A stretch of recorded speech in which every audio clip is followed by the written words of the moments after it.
Salam saudaraku yang dikasihi Tuhan. Hari ini kita akan mendengarkan renungan singkat firman Tuhan yang saya ambil bagi kita dari 1 Yohanes pasal yang keempat ayat 19 dengan tema atau judul firman Tuhan, Tuhan lebih mengasihi kita daripada kita mengasihi kita. Sekali lagi, Tuhan lebih mengasihi kita daripada kita mengasihi kita. Saya baca firman Tuhan 1 Yohanes 4 ayat 19. Demikian. Kita mengasihi karena Tuhan lebih dulu mengasihi kita. Nah, saudara yang dikasihi Tuhan, di dalam ayat ini saya ingin sampaikan rahasia firman Tuhan bahwa di dalam 1 Yohanes 4:19 ini berkata bahwa Tuhan lebih dulu mengasihi kita.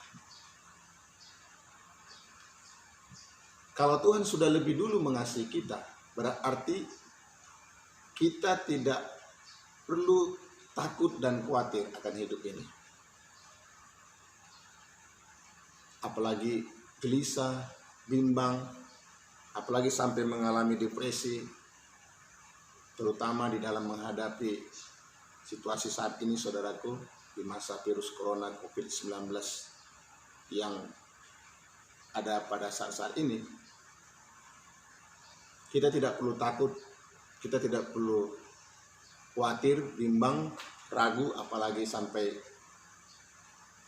iman kita gugur, ibadah kita semakin lemah, doa kita semakin lemah, karena masalah yang kita hadapi saat ini. Memang masalah yang kita hadapi saat hari ini tidak segampang yang kita lihat begitu saja, saudara.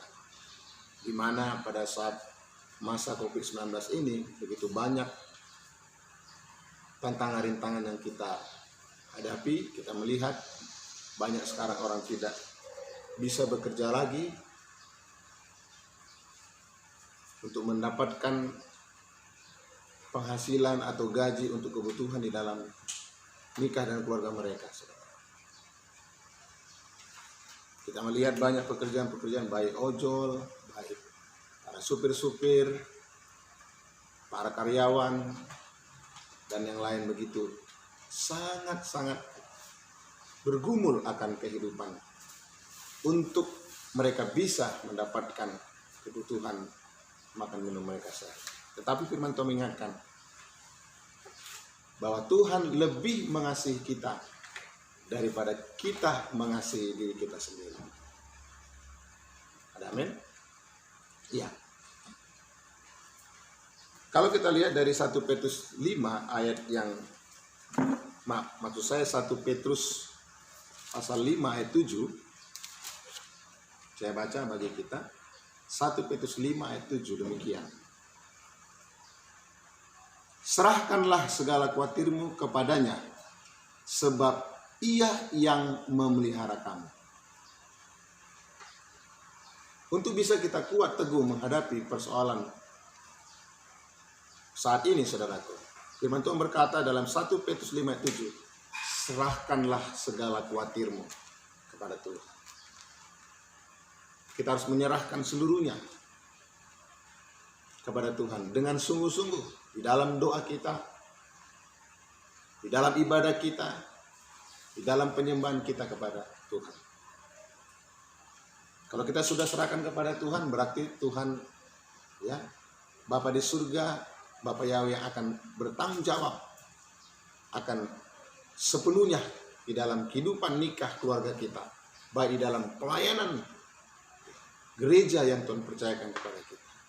Karena Tuhan lebih dulu mengasihi nikah kita, keluarga kita, bahkan pelayanan yang Tuhan percayakan kepada kita, daripada kita lebih mengasihi diri kita atau orang lain.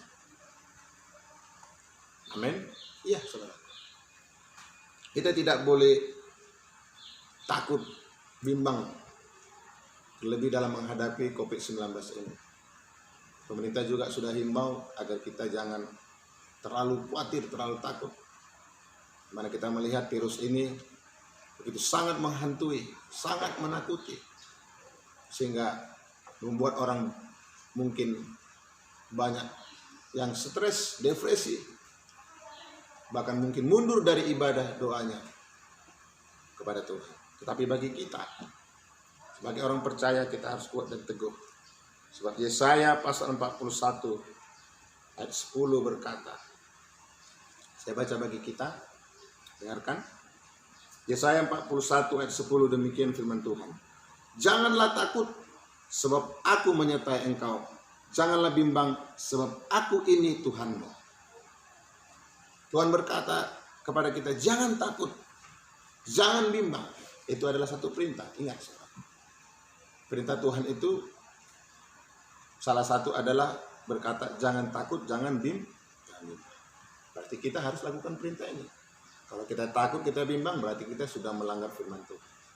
Tapi kita percaya kalau Tuhan sudah berkata jangan takut, jangan bimbang, berarti Tuhan akan bertanggung jawab di dalam kehidupan kita. Amin, saudaraku. Maju terus, pantang mundur, jangan lihat kanan kiri. Pandang kepada Tuhan kita, Yesus Kristus, Yeshua HaMashiach, sebagai Tuhan dan Juru Selamat kita yang sanggup melakukan mujizat, melakukan perkara-perkara di luar apa yang kita pikirkan. Mungkin saudara berkata, Pak Pendeta, uang sudah tidak ada, sudah menipis. Saudara mungkin berkata, beras sudah habis, kebutuhan makan minum tidak ada lagi. Suami sudah tidak bekerja, anak tidak bekerja. Mungkin ada usaha tapi tidak berjalan dengan seperti apa yang kita harapkan.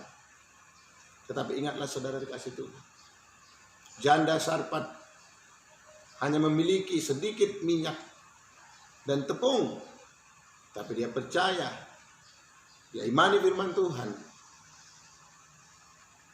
dia yakin, dia imani, dan terjadi mujizat. Minyak dalam buli-buli janda Sarfat itu tidak pernah habis. Artinya Tuhan pelihara, Tuhan tolong keluarganya, Tuhan tolong kehidupannya. Amin, saudaraku. Itu sebabnya firman Tuhan katakan tadi, ya, baik di dalam Roma 4, kita lihat dulu Roma 4 ayat 20. Roma 4 ayat 20 saya baca.